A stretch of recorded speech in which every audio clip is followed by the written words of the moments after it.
for today's video, and we are going to be reading the new anticipated releases of the month of April. The month of April is the month for us romance book queens. It is the month for us. It does not get better than this, book release wise. Oh my goodness. We've got Taming 7 by Chloe Walsh. We've got Funny Story by Emily Henry. We've got Wild Love by Elsie Silver. The Reappearance of Rachel Price by Holly Jackson. Just for the Summer by Abby Jimenez. We have a whole bunch, and we are going to read them together, and we're going to make a cute little reading vlog out of all these new releases, because I cannot contain my excitement. I need to share it with somebody because I am so excited. I have been waiting for this for the whole year, truly for the whole year, and I can't wait to get some new book blood into me. I've actually already started my first book for this video, and it is The Reappearance of Rachel Price by Holly Jackson. I'm a big Holly Jackson lover. I have read all her books, and I truly, especially the Good Girls Guide to Murder series, has a special place in my heart and really helped me find my love for thrillers and mystery books. Really introduced me to that genre, and I just love her books. Even though they're YA, she is not afraid to go there. She's not afraid to go to that dark place, even though these are YA. And I'm really enjoying it so far. I only read a little bit, so we've still got a good chunk of it to go, but I'm really enjoying it. And I'll give you a quick overview about what it's kind of about. So in a nutshell, they are creating this documentary about Rachel Price, who went missing 16 years ago. And they're interviewing the family, the friends, whatever. They're trying to find out what happened to this woman when she went missing. And it's kind of told, not from the point of view, because it's third person, but it's kind of told from the point of view of the daughter of Rachel Price, the person who went missing. They're making this documentary, and all of a sudden, she just arrives back. She just reappears. She was like, I've been locked in a basement this whole time. I've been held captive. And everyone's like, oh my God, that's awful. But her daughter doesn't quite believe her. So she's trying to get to the bottom of it. Belle, the main character, is giving very much Pip from Good Girls Guide to Murder. The same, like, kind of erratic, ambitious, strong-minded, like, sort of young FMC, if you get my drift. It's very much giving Pip. And I feel like there's going to be a Pip and Ravi sort of romance subplot in this book, which I'm very excited about, because I was a big Pip and Ravi stan. So I'm enjoying it so far, and I just need to get more into it, I think I just want to read more and more and more, so I might even finish it tonight. I think it's quite a long book. It seems to be quite long. It seems to be taking me a while to get through it, but I'm enjoying it so far. So let's continue with The Reappearance of Rachel Price, because I want to know what happened. Because just like Belle, I don't believe she was kidnapped and held in a basement. I just don't buy it. I don't buy it. There's only one way to find out.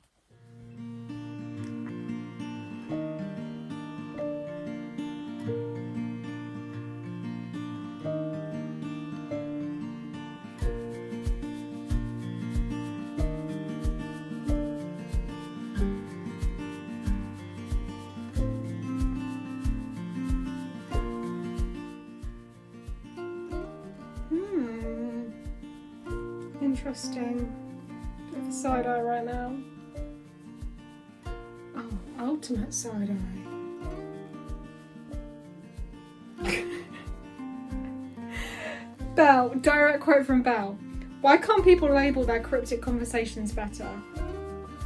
Girl, I get you. I just so get you. It's so relatable.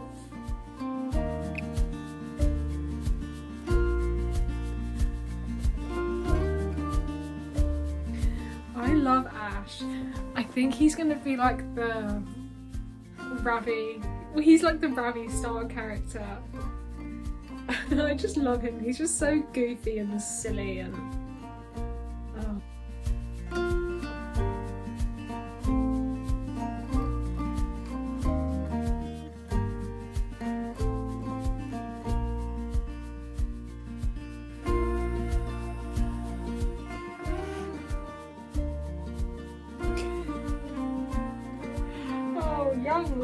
Young love, honestly.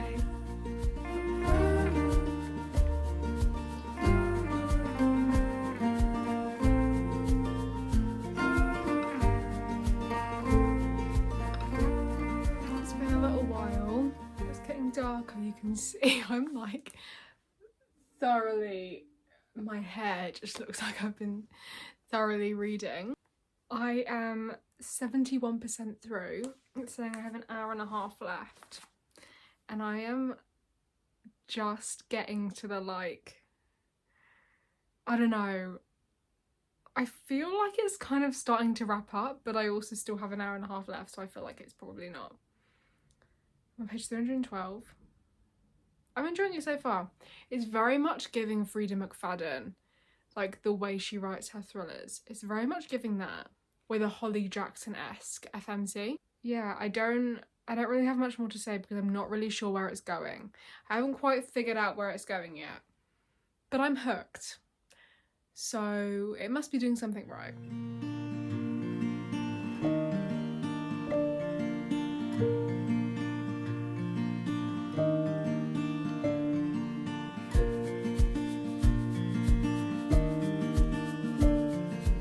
Oh my goodness. Okay, I just said that it might be wrapping up.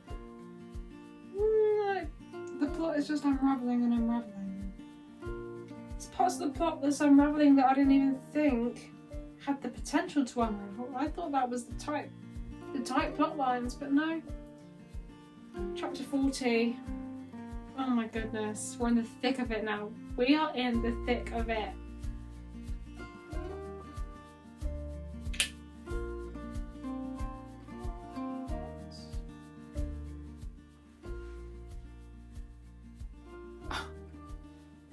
What?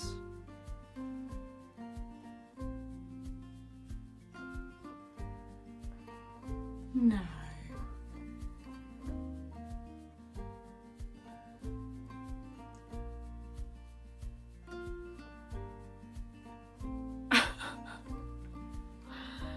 Surely not.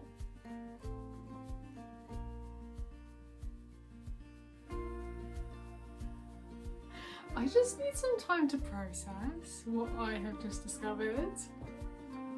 Holly Jackson. What? Did you just go there? There's no way you just went there. Surely not. I've still got an hour and 16 minutes left. Oh, this is wild. I literally have half an hour left. I'm 90% through. All I'm gonna say is, Holly Jackson has done it again. Oh my god. The plot twists. I have whiplash. I actually can't. So I finally finished The Reappearance of Rachel Price late last night, and I'm gonna give you my thoughts. I needed some time to process. I couldn't talk about this late last night because I just needed a hot minute just to process what I had read. What I will say, very, very true to Holly Jackson's usual style. The FMC very much gave Pip vibes, like the strong-minded, almost slightly erratic, ambitious sort of vibes, just like Pip. Like Belle very much embodied that. And to me, it actually felt like a more in-depth Frida McFadden book, if that makes sense. Like, it had the tone of a Frida McFadden book. If you've read Frida McFadden, you know, like, very insane plot twists, kind of wacky, almost slightly unbelievable sort of plot, and it very much felt like that. But because it was a longer book, Frida's books are very much usually kind of surface level. A few crazy plot twists, but there's not much depth to any of the characters. This had a lot more depth because it was longer. And it wasn't too long. I looked and it was like 450 pages. I thought maybe that's going to be too long for me, for a Holly Jackson book, but it wasn't. It was perfect. I didn't feel myself getting bored. I was hooked. I kept turning those pages. It was a page turner and I genuinely really enjoyed it. My only critique, I didn't love the ending. It felt... Maybe the ending was realistic, I don't know, but I felt, not that it fell flat, but I just thought I would feel more satisfied, if that makes sense. It just didn't quite satisfy me to the greatest degree. Like, I don't think this book is going to stick with me, like As Good as Dead did, the third book in the Good Girls Guide to Murder series, or 5 Survive. Like, I feel like those books really stuck with me. This I feel like I'm not going to be thinking about, and it's not going to constantly occupy my mind, which is fine. Every book shouldn't, like, I don't want every book to do that. I need these books that are like palette cleansers, and this was very much a palette cleanser, and I love using thrillers for that, to pick me up when I'm reading like romance books back to back. So I couldn't decide between giving it a 3.75 or a 4. I went with 3.75, but that could change. I'd highly recommend you read it, especially if you love Holly Jackson, because like I was saying, it's very true to her writing style. And if you love Freida McFadden, because it definitely almost felt like a Freida McFadden thriller, but in Holly Jackson's style. If you read it, let me know if you know what I mean, because I feel like I'm not really explaining that very well. Happy Taming 7 release day to all those who celebrate. Today's the 16th of April. When I say I've been gagging for this release, it's an understatement. Taming 7 by Chloe Walsh is finally here. I just naturally woke up at 6:10 this morning. Last night felt like Christmas Eve, like I was waiting for something, and I just couldn't sleep. Couldn't calm myself because I was just so excited. Had a bit of a drama with my Waterstones pre-order. I haven't taken my money and it just hasn't shipped. I don't know, but naturally I wasn't going to wait because I can't wait. I've waited this long, I can't wait any longer. So I just paid £5 and pre-ordered it on Kindle. So I can start it. I literally was planning on starting it this morning. So I am about to start this. I know it's going to ruin me. I keep saying Ella before Taming 7 and Ella after Taming 7 are not going to be the same person. It's just not possible. And I'm kind of okay about it. Kind of okay about it. Okay, enough said. I'm going to devour this. The Boys of Tom and series has my entire heart. Redeeming 6, I have not been the same since. It like punctured my heart in a way. It just hasn't been able to be repaired. And I think about it every single day. If you've read it, I think about Jerry's letter every single day. Quite frankly, it's horrendous. And I'm sure, even though this is Claire and Gibbs's book, I've heard people say it's still like so destroying.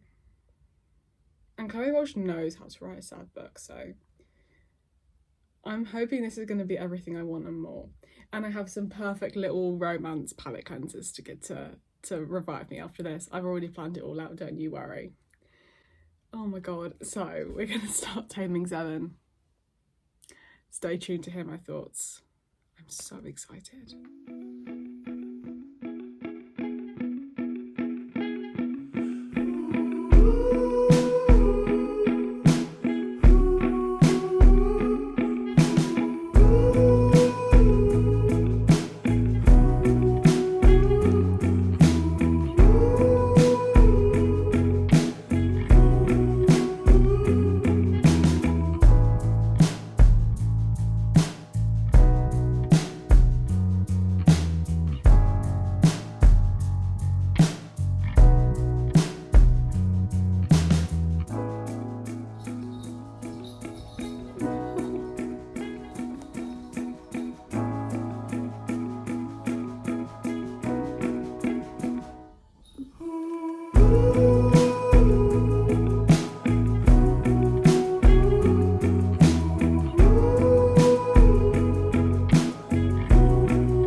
I'm going to give you a little update of Taming 7. I'm currently 29% of the way in. I'm on page 187. My Waterstones have just taken my payment for my physical copy pre-order. Thank God. I'm really, really enjoying it so far.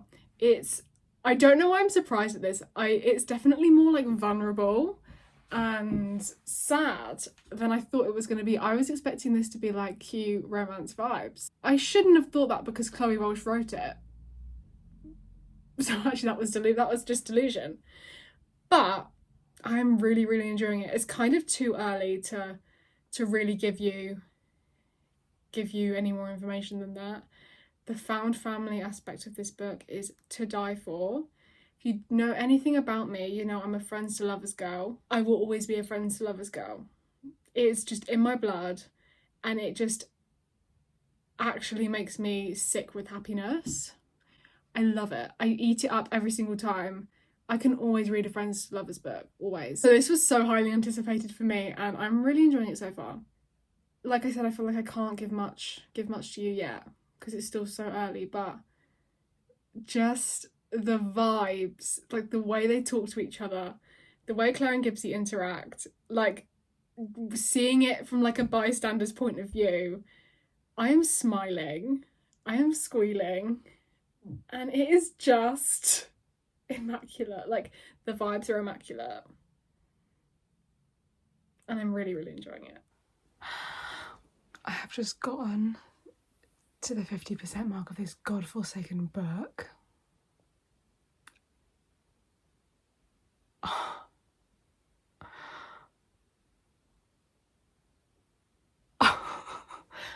I'm speechless. I'm actually on the brink of tears. If you want to know what page I'm on, just for reference, I'm on page 299. If you want to know what part I'm at.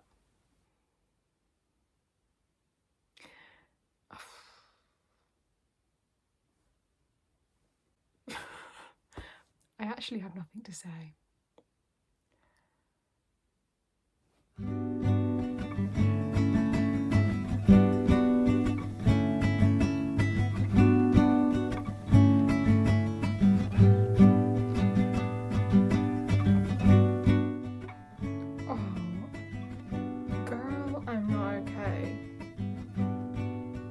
I've been waiting for this moment since literal binding 13. Definition of slow burn.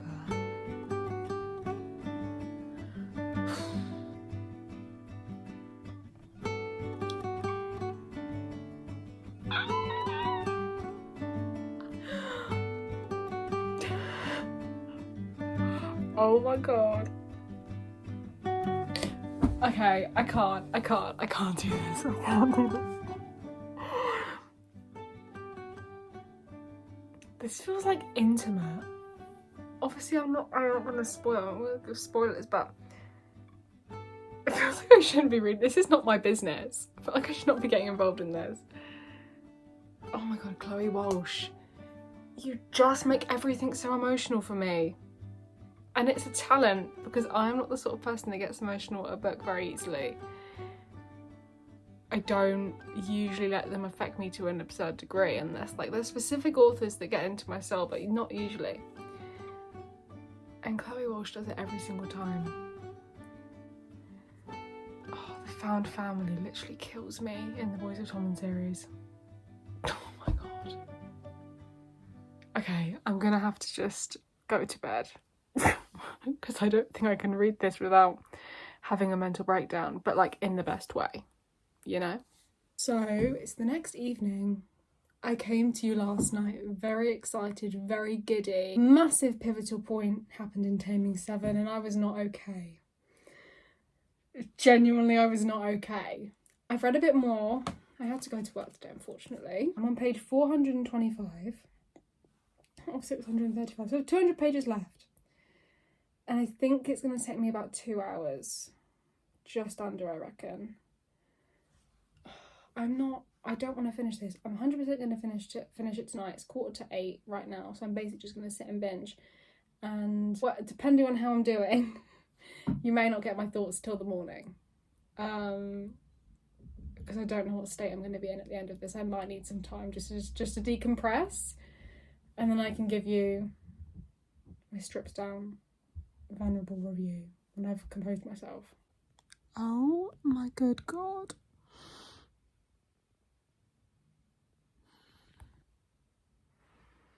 This is about as close to tears as I'm gonna get when I'm reading.